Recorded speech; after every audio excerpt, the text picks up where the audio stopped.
In 3, 2, 1, let's go live, and we'll start talking until some folks join in.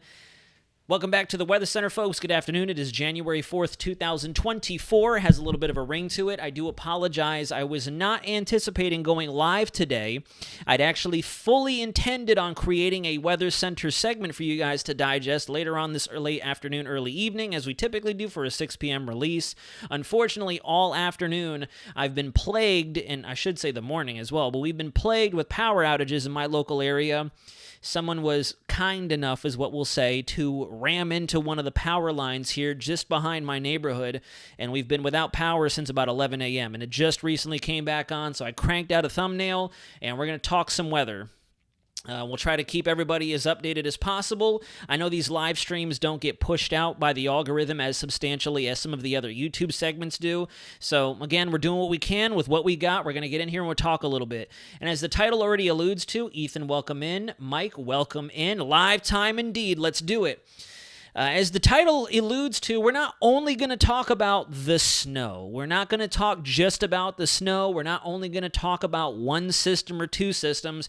We're going to talk weather across the board because it definitely seems like this weather pattern has gotten very aggressive, very intense, truthfully, and it's not going to quit just yet. I'm seeing some very, very interesting trends on our mid to long range model data that could suggest we're still only looking at wave one. For my fans of the video games where you have to go wave or round after round, this is only one round.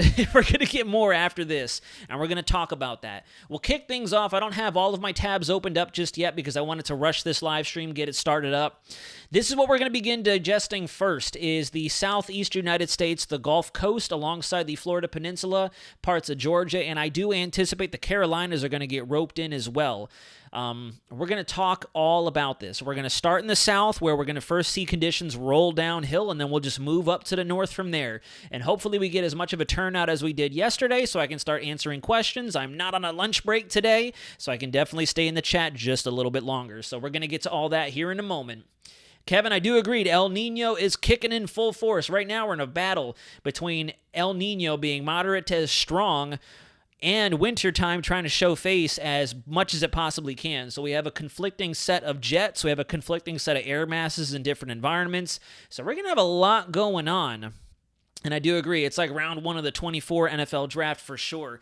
I'm going to just spin around real quick. I have my notes for what was going to be my video today. I want to make sure we don't miss anything. My brain is a little scrambled because of the power outage. So let me grab this real fast, because I do have my little brief Weather Center breakdown of what it is that we were going to look at, and I'll start popping open those tabs as we move along. So welcome in, folks. Super Charas, thank you very much for joining us. Kevin, Griffin, welcome, welcome. April, how you doing? Good to see you. Thank you very much for joining. So yeah, this is what we're going to be looking at today. And in fact, I'll go ahead and take us back out to a grander perspective, excuse me.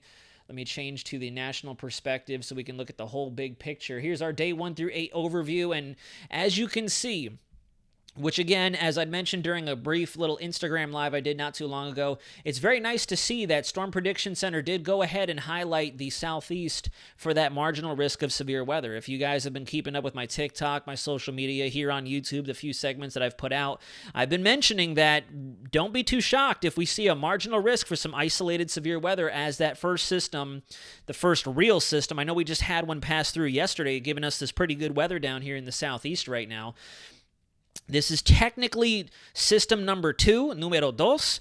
We will be moving into number 3 here shortly thereafter, but it's kind of nice to see that we were, again, right on the money with a severe threat, albeit very marginal, very isolated, very low end, highlighted for our Gulf coastline and the Florida Peninsula. So we'll see exactly what Saturday has in store for us. It looks like it's mainly going to be a Saturday event for us here in the Florida Sunshine State, and then spanning up the East Coast.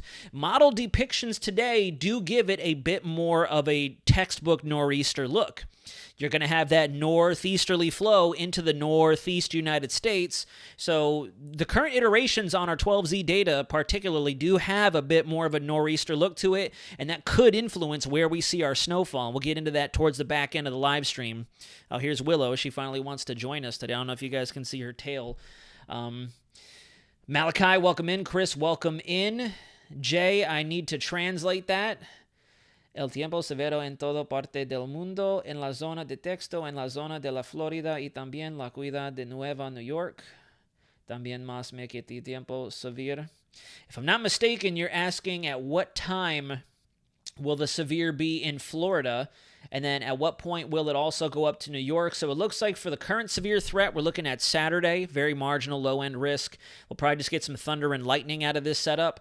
And then next week, Tuesday into Wednesday, it'll be hitting us hard here in Florida. And then as you go up through the day into Wednesday, and then Thursday is when the Northeast is going to get broken into by this next big system. It's definitely going to be a messy Wednesday commute. I definitely wouldn't recommend people being on the streets, and that's actually what I've been telling people, particularly on my TikTok, because naturally, since it's TikTok, there's a lot of folks who are claiming I'm still using scare tactics just simply by letting people know we got to watch this a little bit more than we typically do because this is a different type of setup. And my main concern, whether Floridians care about bad weather or not, is just stay off the roads. As that last storm chase showed you guys who tuned in for my lives, my biggest scare factor or scare tactic is, I wouldn't even say scare tactic, but my biggest concern for Floridians particularly are the folks who are operating motor vehicles, flying around on the streets like they know what they're doing, and then we have rollover accidents, we have major collisions, we have road closures. It's exactly the worst impacts that I saw during my last chase, and that's the key takeaway. That's the major key takeaway is if you don't need to be outside during this, whether you care about the severe weather or not, just stay inside. Don't cause congestion. Don't cause traffic. Don't mess everything up. Do you think the SPC, National Weather Service, is going to extend the 15% severe weather Tuesday further into North Carolinas or South Carolina? I do. I think South Carolina. North Carolina is going to be a little iffy because we're starting to get up into colder territory, and that last system, or the current system, I should say, that's rolling through right now is going to cool things off pretty substantially. We're going to have a cold layer down at the surface. So I definitely think that South Carolina could see a little bit of that severe coverage expand into it. We're going to have enough of a warm sector and enough buoyancy push, and you could already see it on some of the model data that I've been looking at. We'll take a look at it here momentarily. The ML Cape, Surface-Based Cape, EHI, Helicity, K-Index, Lifted Index, you name it. They're starting to extend into the South Carolina area. I think by the time we get into North Carolina and up into Virginia, we're already transitioning into a different air mass. We're going to be seeing the warmer air going above that cold layer, so it might be a greater potential of some some freezing rain, still strong winds, but I do think southeast to its entirety, kind of very similar to what we see right here. Let me go ahead and zoom in one more time. We'll go and look at the day 3. This right here, whoops, that's not what I want, not mid-Atlantic. We'll go southeast again, and we'll go day 3 categorical. This is what I do think we'll see. Right now, we technically have the same area in Florida and Georgia highlighted for the 15% risk on day 6. I would not be surprised if we see a little bit of an expansion like this as we go through time. So we'll see what happens. I'm willing to forecast myself that severe threat will expand a little bit further to the north, especially right along this Gulf Stream current, kind of like what we saw with the last system that we storm chased that went up over Florida and then made landfall once again up in towards the Carolinas. So we'll see what happens over the next 24 hours, 24 to 48 hours. I think if not by tomorrow, by the weekend, we will have a little bit of that yellow coverage into South Carolina. It's when things get a little more, we'll say, transitional into North Carolina, I think that severe weather threat will diminish, and it'll just turn to more of a winter storm, wintry rain, or not wintry rain, but wintry weather, severe weather threat. Full agreement with the severe weather potential all through here. In fact, I definitely am going to say I would not be surprised if once we get into days 1 through 3, we see some potential hatched areas, some potential areas for a greater than marginal and enhanced area, level 2s, level 3s, down in that region. I would not be surprised. All right, so let's start digging in here. We're going to start with the euro. We're going to start with the 12Z euro. I already have it pulled up because I was glancing at it. Let me see who else is joining us. Maddie, welcome in. Do you think SPC already answered that? Malachi can ask a question about something that isn't about the USA. Of course, Malachi, yeah, absolutely. Twilight Firefly 100, good evening. Welcome in. Milagros, good afternoon, Mr. Nazari. I wanted to ask you, isn't going to affect Florida? It is going to affect Florida. Hey, we love it here. Walter from Jeff Dunham. You think Middle Georgia will get a severe weather risk? It's going to be close, Ronald. It's going to be close. Definitely going to be close. If you're closer to the coastline, especially on the eastern side of the United States, you're not only going to have that real good surge of warm layer, which is actually what I have written down. I'll show you guys the temperature advection chart, which is why I think we'll see a bit of a surge of that instability, that low to mid-level buoyancy, make its way a little further into the southeast as opposed to just the southern tip of Georgia and Florida itself. Florida definitely is going to have to watch, though, I think, because the rest of the peninsula, as you go further south, we're just only getting into more warmer and buoyant conditions, more unstable air. The biggest thing I want to remind myself even that I want to look at as we move through the weekend and into Monday before game time on Tuesday is I really want to look at upper air soundings, analyzed SKUTs. I want to look at lapse rates. I want to look at what our analyzed parameters look like and compare them to the models, because the last time we went off of large-scale model data, we busted big time. We busted. A lot of the models were over-forecasting what it is that we were likely to see, so I want to definitely do a comparison of analysis to model data as we get into late Sunday, Monday, and so on. You mean January the 10th? Yes, January 9th and into the 10th. It's going to be more of a Tuesday event unless this system slows down a little bit more. Dawn, welcome in. Yes, here in central North Carolina, they're calling for an early morning freezing rain event. Nothing major, though. Yep, and see, that makes total sense. So it's nice to see that I'm right in track with other official weather sources. That means, we're not in la-la land like the GFS can be sometimes. Saturday, they're calling for 0.75 inches of rain and 7.7 inches of snow for Waynesboro, Virginia. That makes sense. We'll take a look at some of our snow totals today for sure. Will central New Jersey get snow because weather people are saying yes, but the weather app says it will only be rain? Adam's channel, that's something I also wanted to discuss, and I'll switch over to that in a second, but I'm noticing with the first system, it does seem like we have a better chance at some snowfall. With the second one, WPC, Weather Prediction Center, is doing something very interesting with their forecast charts, and it could be a game changer for what the National Weather Service offices are calling for in terms of whether it's going to be rain or snowfall. And I'll actually just go ahead and switch over to that now real briefly. So here's our first system rolling through, and notice how they do have a lot of the snowfall right over the northeast. It looks like you might be right on the edge of seeing a rain or snow. It could be a possible sleet mixed precip kind of situation for the Jersey, New York area. And, this looks okay, but then watch this. There's the main one, and look at how we actually have a stationary boundary. There's a stationary tail, like a secondary warm sector that's stuck near the Great Lakes. And then here's our other main warm sector, and see how it's kind of trying to make its way into South Carolina as well. All this is going to be buoyancy. All this down here, this quadrant of the storm, is going to be where your instability is. This is where all your strong winds, all your cold, dense air is going to be. And then this is likely where your snow is going to be located because of this secondary slot of temperature discontinuity indicated by that stationary boundary. Then we have an inverted trough or an embedded trough moving through the pattern that could help to increase a little bit of the rainfall, a little bit of the wind activity. If you look in here closely, you can see how the isobars are a little bit concave on the lee of the Rockies, on the lee of the Appalachian Mountains. That's your cold air that's dammed down at the surface. So that's why I think, right in through here is where we'll see a bit of a cap in our unstable thunderstorm kind of air. Oh, look at that. Actually, WPC, I just noticed. Look at that. We have hatched for West Florida into the Panhandle. So even WPC is thinking that there's a strong thunderstorm threat for the 9th. This is 12Z. This is right about the time we're going to be boogalooing up to the Panhandle to get started with our storm chase. And then see, if you look, even on Wednesday, they don't have a huge forecast of wraparound lake effect snow. They do have the Michigan Peninsula highlighted, which I'm definitely on board for. Secondary weak cold push right in through there, which could reinforce a little bit of that rain-snow mixture. Here's our triple point right there. So that's where we could possibly see another low form up as it continues to move to the north. And WPC is also going possible bomb cyclone with this. The GFS, for the first time ever, is actually keeping this system a little bit weaker, whereas the Euro is actually the one that's trying to take it down sub 970 millibars. I'm going to switch over to Tropical Tidbits. Tropical Tidbits tends to load a little bit faster than Pivotal Weather. There's like some latency with Pivotal Weather sometimes.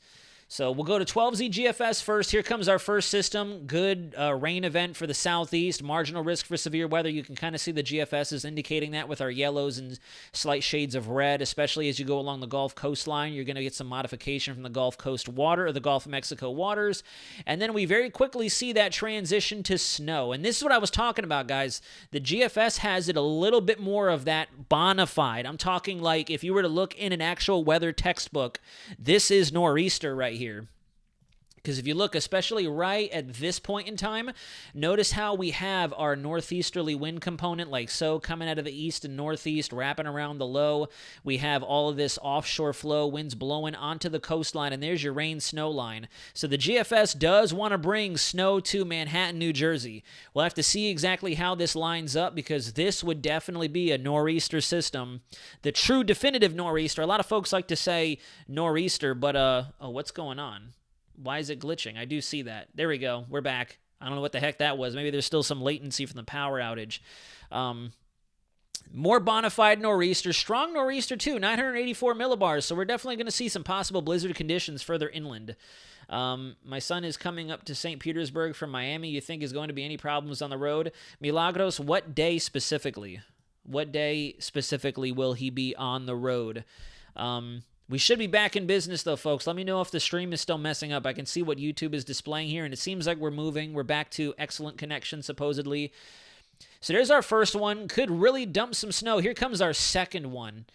Here comes our second one, and this is going to be very interesting to see because even the GFS kind of does keep the snowfall way more isolated to the mid-Atlantic, not the mid-Atlantic, come on, David, the Midwest and the Great Lakes moving into Canada, with our 540 line somewhere right in through here delineating between the rain and snow. This here is what I wish some people would focus on.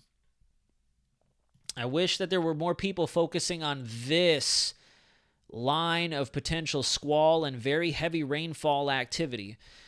And I haven't really seen very many people mention it, at least the few videos that I've been recommended that I've decided to check out based on sheer curiosity. Look at that. That's a lot of potential rainfall. And I know it might not be as widespread as the GFS is painting, but this is still going to easily be 3 to 5 inches of rain guaranteed. And for those of you who were in my Instagram live a little while ago, back when I was in Air Force weather, all it took was 2 inches of accumulation in 12 hours, and that is severe criteria. That's severe flooding conditions for the Air Force. For our airlines, not our airlines, but our air crews, our folks on the ground, our assets on the ground for our bases, our local weather stations, things like that. Yes, a surprise live. I wanted to do an actual video, but unfortunately we've been suffering from power outages all day. I just recently came back up, so I decided we're just going to go live instead of doing a full-fledged video. This will be a little easier.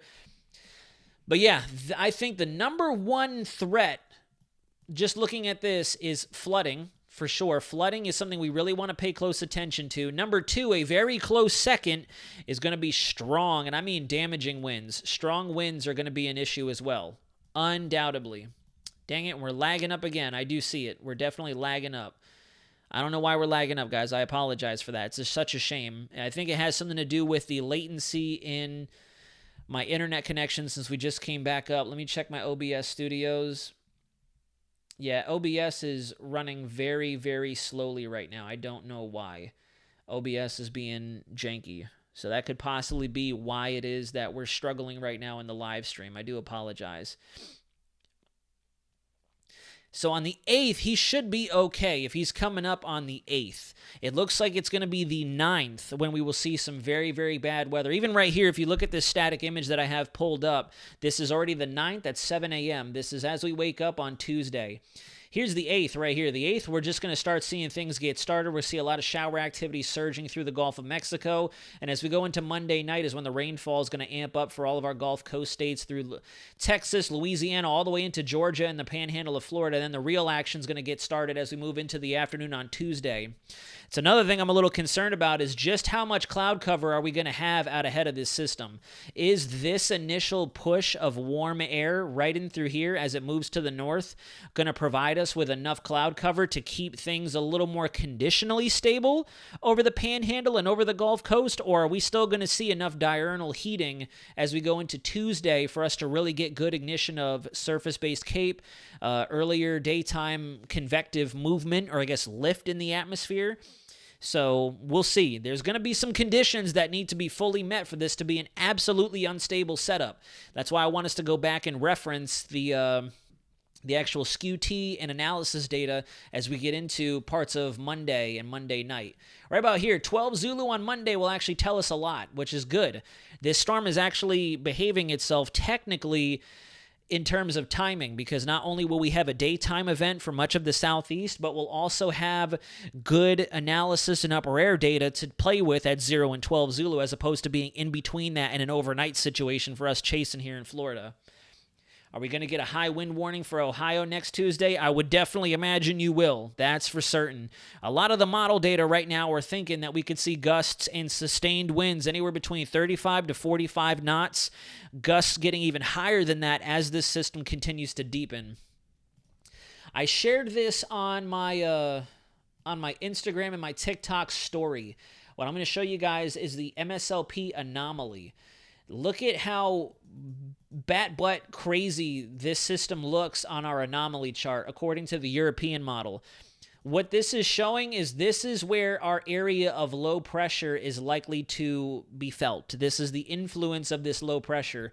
So we'll be seeing wind flow off of this system pretty much across the entire eastern half of the lower 48. This is all influenced by our low. And the closer you get to it, the more of that influence you're going to feel and the more stronger your sustained winds are going to be. Oh yeah, there's going to be high winds for pretty much everybody. We're going to have high winds everywhere. I would not be surprised if we see even strong gusty winds down here all the way through Florida as that front moves through, because you can see this is going to be a very, very developed and a very strong front.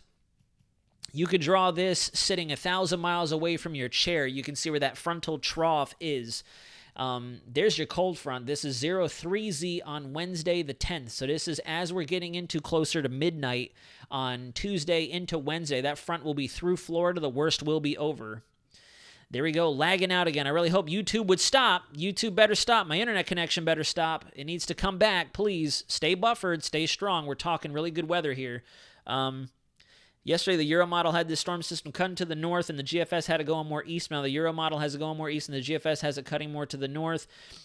Yeah, there's going to be a lot of wiggling and wobbling. The only thing, and again, that's the main reason I want to focus down here first. The only thing that's concrete is we're going to see it come down to the south before it ridges to the north. It could go this way. It could go this way.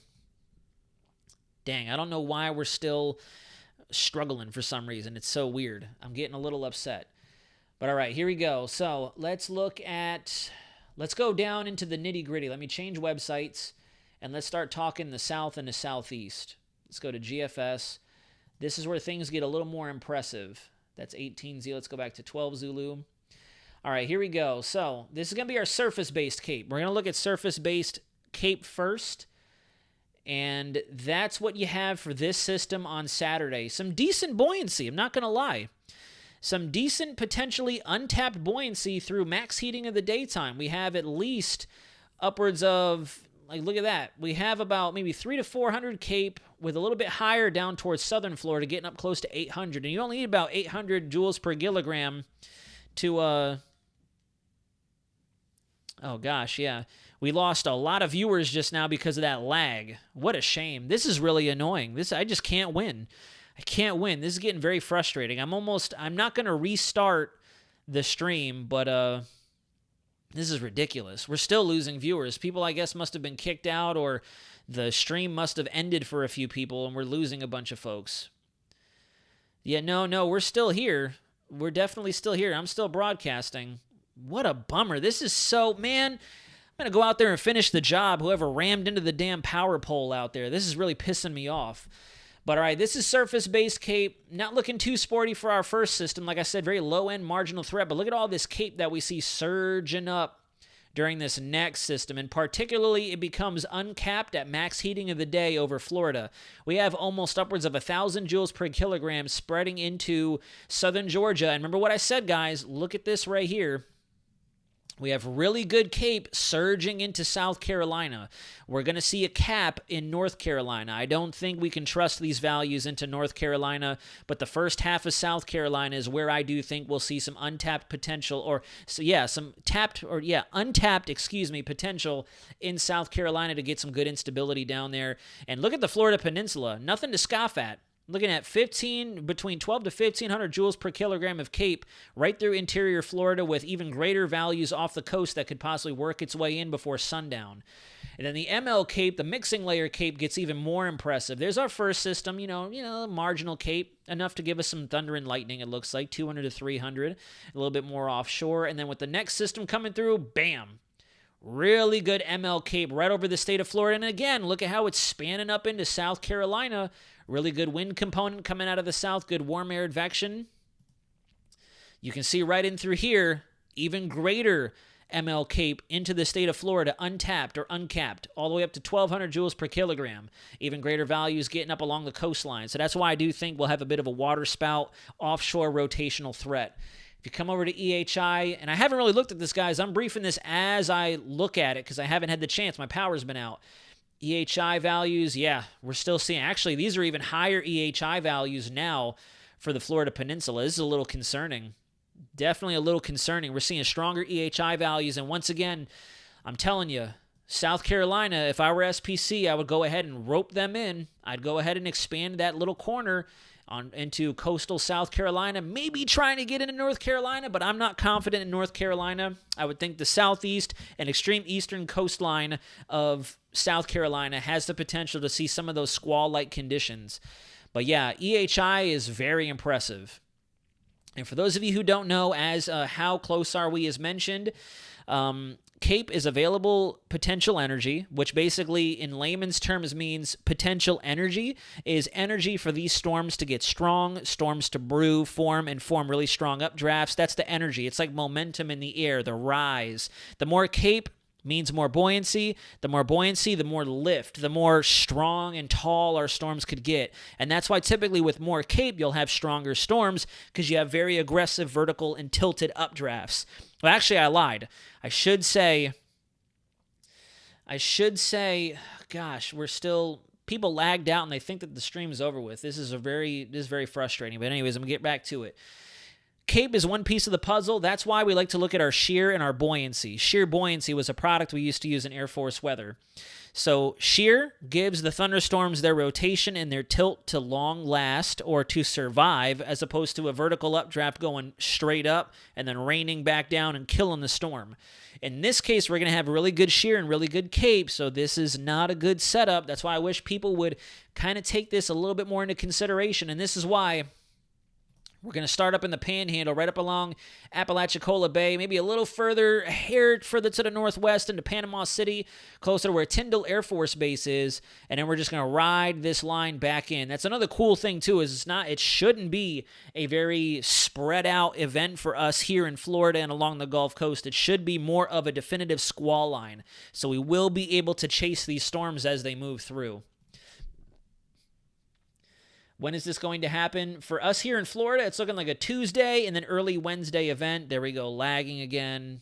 I'm getting kind of pissed off now. I don't know if it's my OBS or if it's YouTube. And then let's go up to 700 millibars. Reason I'm going up to 700 millibars is so I can show you guys the non-convective wind component with this. So check that out. All in through here is where we could possibly see some very good surface level wind speeds because of how much of this is going to possibly try to make it down to the surface level.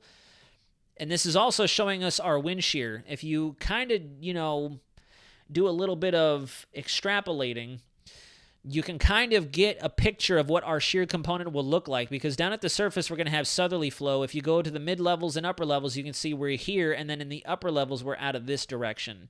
So there's our clockwise rotation as you ascend to the atmosphere. So definitely a good non-convective wind event, undoubtedly. And then here's our total precip. Total precip is not anything to scoff at. Look at that. There we go. So like I said, the general average is going to be anywhere between 3 to 5 inches wherever you go along the Gulf Coast.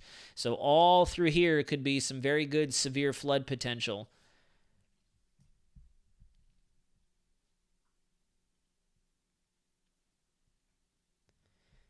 And you know, Superchar is what's crazy and what makes me really upset is the fact that the back road here is a rural road. There's no one out there. So you have to actually try. You have to target something to cause an accident or get yourself into an accident. You have to put in the effort. And I don't, ridiculous. So yeah, this is what we're looking at. Very heavy rainfall. I think flooding is definitely going to be an issue. And you guys see this, right? You see that return? That's what I also want to talk about. So since the stream is acting up and we're probably going to end up killing this earlier than later because of how dumb my internet connection is still being, for lack of a better term, this is also what I want to highlight, which is why the title of the video is the way that it is. There's the first one.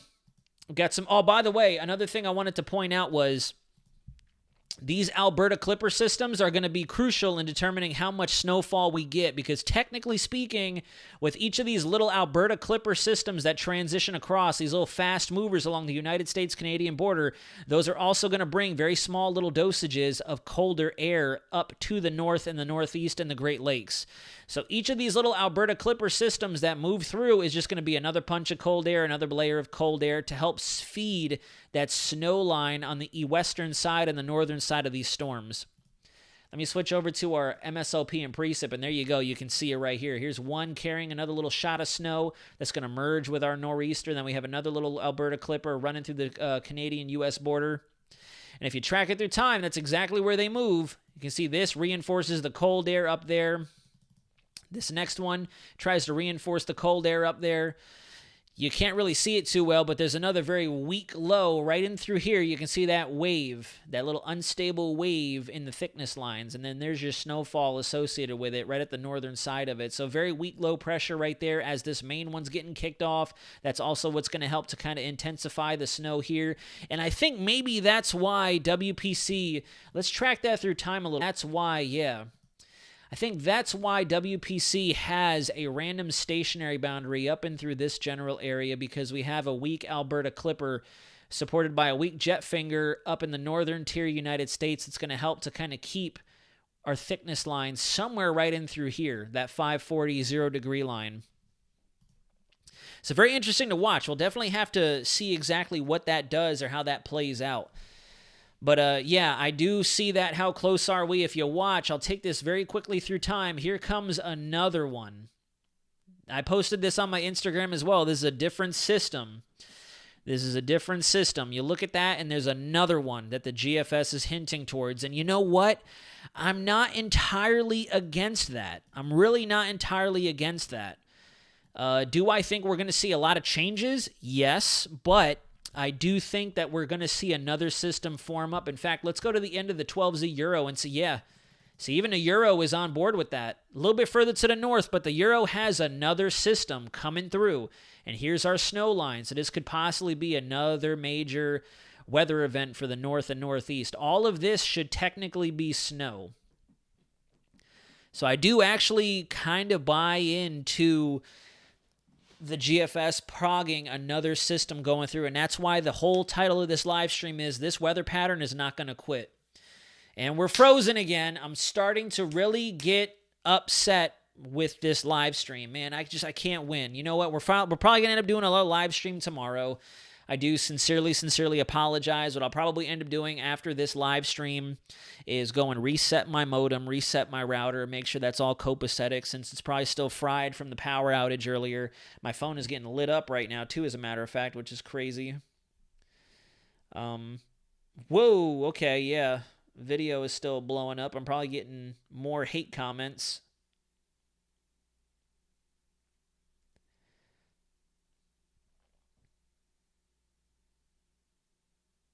As a matter of fact, I am. Tell everyone you're a newbie without telling everyone you're a newbie.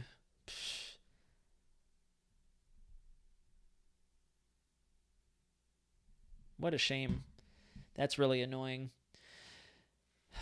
But all right. Yeah, we're probably going to end up ending the stream here, and I might restart later on. We'll see.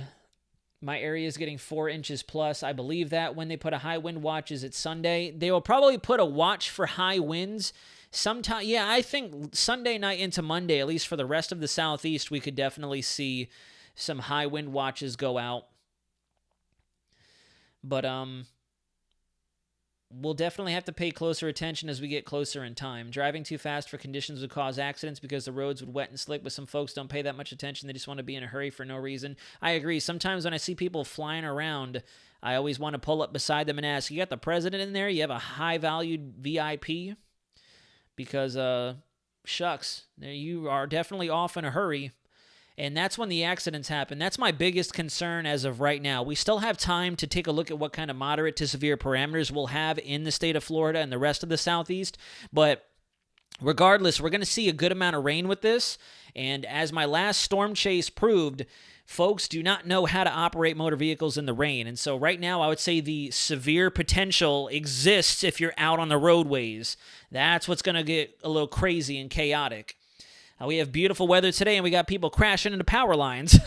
So, yeah, I don't know why the stream keeps ending. We're probably going to go ahead and close it out. I wonder if this is even going to populate on my YouTube because of how many times it's crashed. I see it lagging again. So, in summary, for people who do tune into this later, we have multiple storm systems that are going to be blasting through. Multiple, not just these two. There's going to be more of them. The more snow pushes, more high wind pushes, more heavy rain potential, possible severe weather potential. Thomas, thank you very much for joining. Have a good night. We'll see you again very soon. And I do want to further investigate what sort of severe weather we could see down along the Gulf Coast as this system does begin to get started.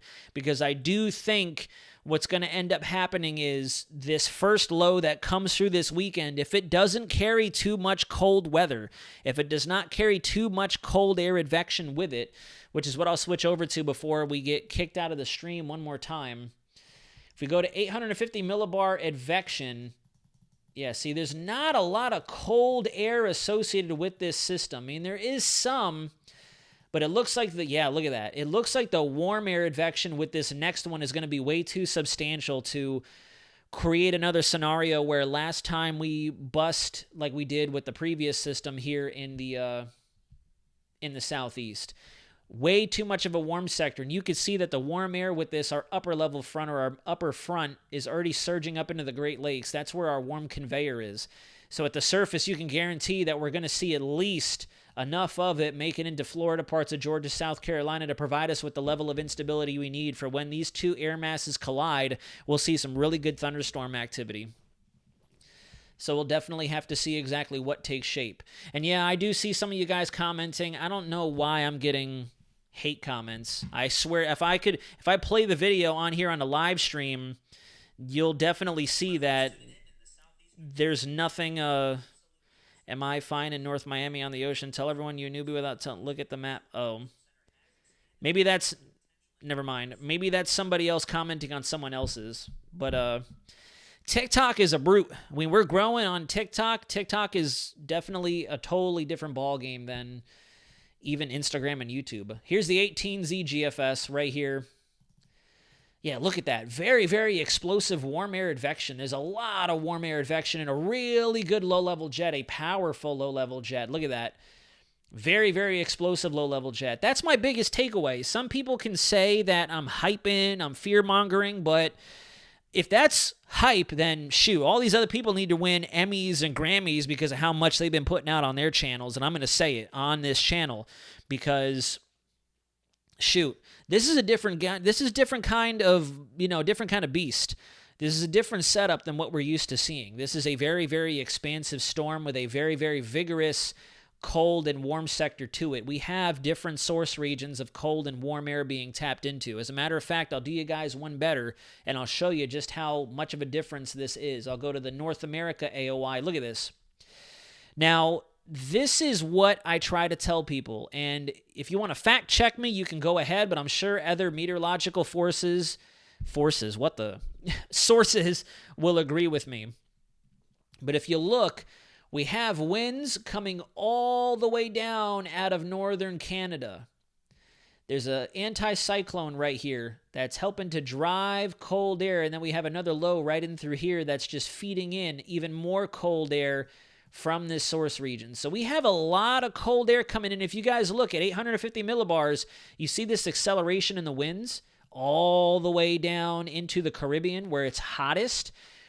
That is going to be where we are getting our buoyancy. That is where we are getting a lot of our instability. We have air, for lack of better description, we have air coming in from the southern Caribbean, and we have air coming in from central Canada, and this is where our area of conflict, this is our battle zone, the battleground right there. They're basically coming head on, and they're going to collide head first. So that's why I keep trying to tell people this is a little bit of a different setup. We probably shouldn't laugh at this one like the last few. So that's just my takeaway. Even just looking at this right there, I can tell you this is going to be a pretty big severe weather event. Oh my God, yeah. I just noticed. All right, yeah, guys, we're going to go ahead and end the stream. I think YouTube, every time it buffers and lags like that, I'm scared it's putting out a different piece of this live stream on YouTube, because I just noticed, I caught it that time. It froze, reset, and now the counter has started all over again, and I'm going to be very, very upset if this is posting live stream after live stream on my channel. It doesn't show it. It's not even pulling up on here.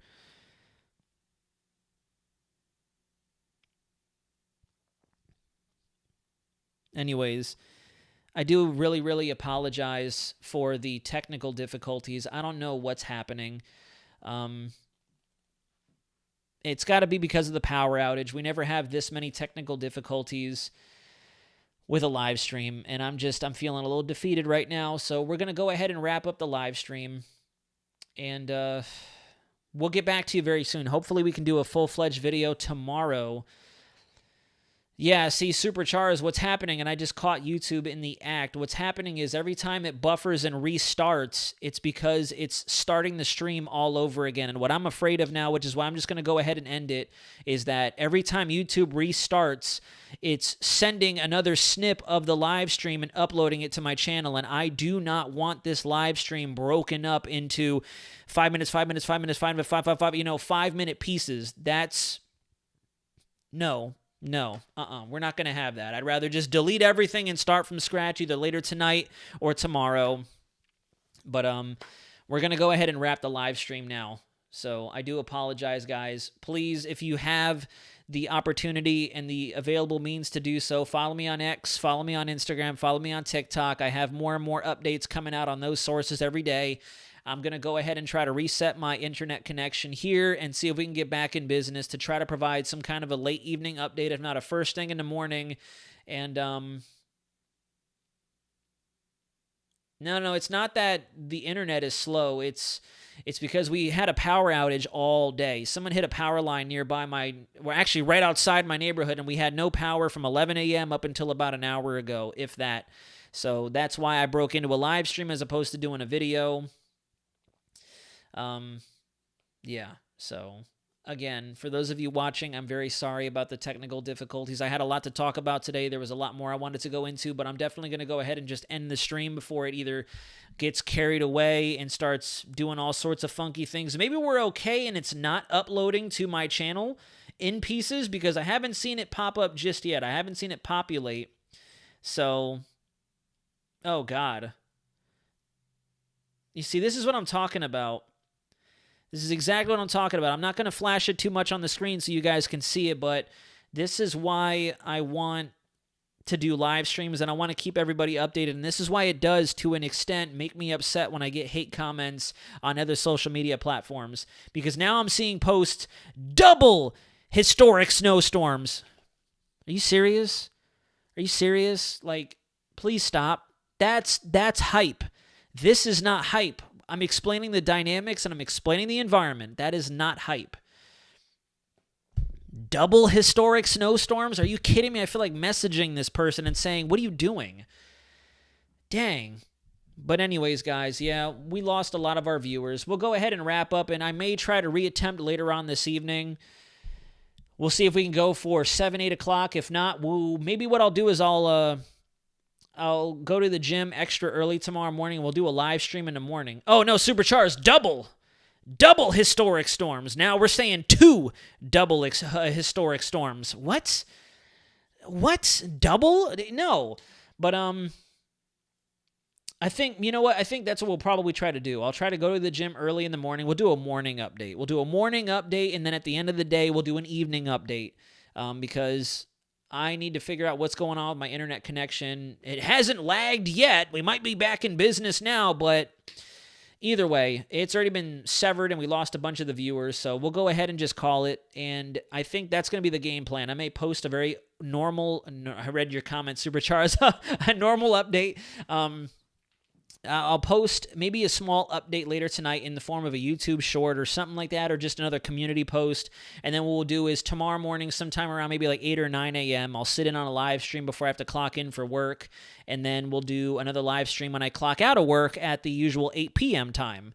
How does that sound, guys? For those of you still in the chat, what do you think? I kind of leave it up to you.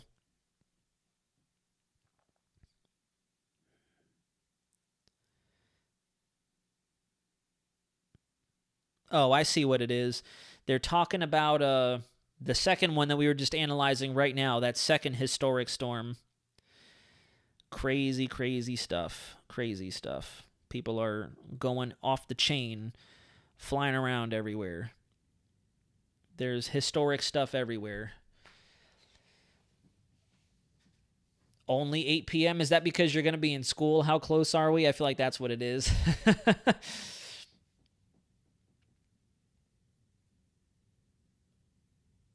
It's not a hype channel, no. It's definitely not a hype channel. Supercharged, what I'm thinking is we'll probably do a morning live stream, you know, a smaller scale live stream, and then in the evening we'll do a longer live stream like we typically do, especially since it's Friday, you know. Just like back during our Tropics talks, we'll do an 8 p.m. live on Friday night, and then tomorrow morning I'll do a brief, maybe like half hour, 40-minute live stream, depending on who tunes in. We'll do a live in the morning after I get back from the gym and take care of some household chores. Milda, good to see you again. Thank you very much for joining. I noticed you earlier, but I didn't have a chance to communicate with you, but I do appreciate the rewatch crew, definitely. Hopefully we get some people to rewatch what we did put out. Hopefully YouTube puts it all together, and, you know, we can still have at least part of a live stream on here. But all right, we're going to go ahead and wrap up the live now, guys. Thank you very much for tuning in. We're going to roll with that plan. We'll do a brief live stream in the morning tomorrow to cover our overnight model data, and then at night we'll really full-fledged dissect a bunch of stuff, especially for Saturday, since we'll actually have some high-res model data to look at tomorrow night for the potential very low-end threat of severe for Saturday through the Panhandle and into Central Florida and maybe further to the north. So, you know, technically, if you have the notification bell turned on, you should get a notification as soon as I go live, but I have my notifications on for some people, and it doesn't tell me until, like, hours later. So I don't know how that works either. It's very weird. But yeah, guys, thank you very much for watching. For those of you who can rewatch, drop a comment and let me know if it actually came through okay or if it's all broken up. This way I know whether to just delete it or not or leave it on my channel, because I don't want people to, you know, fall into it and be like, what is going on with this video? So, yeah. We'll talk to you again very soon. You guys have been amazing, even though we've been up and down on this stream. And, yeah, I'll definitely keep you guys updated. There's a lot to talk about. Don't worry. You'll see me again very soon. This is Weather Center Nazario, signing out.